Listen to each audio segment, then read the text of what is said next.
Hi, this is Bill Carmody with a review of texture and textural reduction. First, texture has to do with how the melody, harmony, rhythm, and timbre are combined.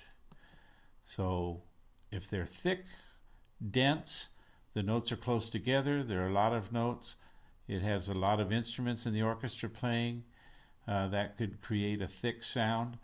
Or a thin sound could be with just a few instruments playing, or even if there are a lot of instruments, there are playing all the same melodies. It's not a very thick or strong or healthy or fat sound.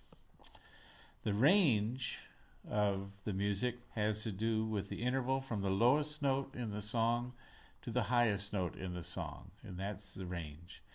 For a narrow range, it's less than an octave. For vocal range, a wide range would be more than an octave, and you don't want to write vocal music for more than an octave plus 2 or 3 notes. For an instrumental piece, a wide instrumental range is more than 2 octaves, and some of them go quite a bit more than 2 octaves. So here's an example of the Mendelssohn Violin Concerto, and you can see that it has a very wide range. Texture types. There are 4 texture types: monophonic, homophonic, polyphonic, and homorhythmic. Monophonic has one melody, no accompaniment. Homophonic has one melody with an accompaniment, or harmonized in some way. Polyphonic has more than one melody of equal importance. Your attention is split. There are 2 ways to have polyphonic music. One is like a round canon or fugue, in which there's a single melody, but you hear part of the melody played against another part of the same melody. So some people are singing Row, Row, Row Your Boat, while others are singing Merrily, Merrily, and it's all the same song, but you're hearing 2 parts of the song at the same time. That's polyphonic. The other kind of polyphonic music is when you have 2 different melodies that are going on at the same time, and the 2 different melodies are equally important. So you sing one song, I sing another song. If they fit together, we're creating polyphony, polyphonic music.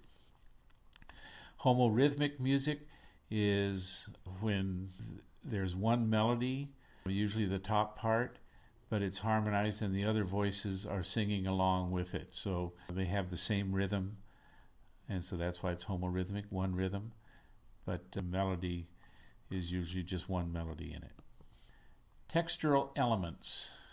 I refer you to the text, page 151 to 155, for definitions and examples of each of these 6 textural elements. So you should be able to pick out if any of these elements are present. They're not always all present at the same time. They're not even always in the same song. But when you do see them, you should be able to recognize them and identify them. Harmonic rhythm and textural reduction. The harmonic rhythm has to do with how long rhythmically do we stay on a single chord before we change to a different chord.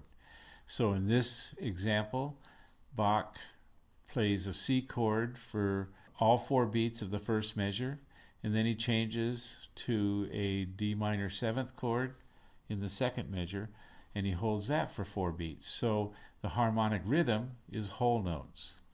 The textural reduction, you take all the notes that he wrote, which is the top part up there, 16th notes and 8th notes and half notes, and put them all together, and they're all part of the same chord.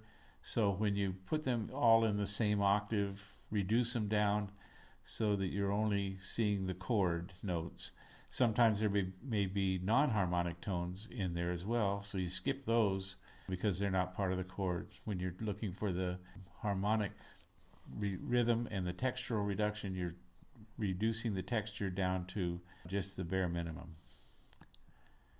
And here are some sample type questions that you should be able to answer for the quiz. And next I have an example of the Hallelujah Chorus from Messiah, just the vocal parts. All the measures are numbered, and so I'm asking you to tell me what kind of texture type do you have in these various parts of the song. So from measure 4 to 11 is one texture type, measure 12 to 14 is a different texture type.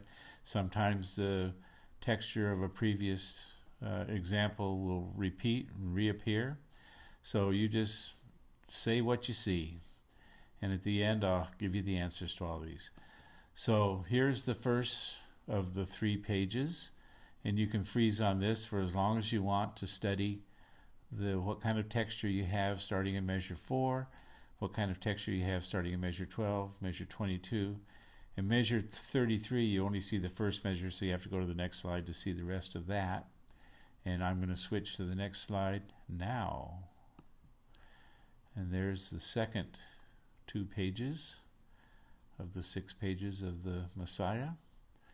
So what kind of texture do we have going up to 41, and then what kind of texture do we have at 41? And the third page is coming up. This is the third and final page of this example. So what kind of texture do we have starting at measure 69? What kind of texture do we have starting at measure 90? And once you have all those questions answered, you can go to this last slide, which gives the answers away, and here we go. And those are the answers. So I hope you got them all right. If you have any questions, bring them in class, and we will discuss it. And good luck. Thank you. Bye-bye.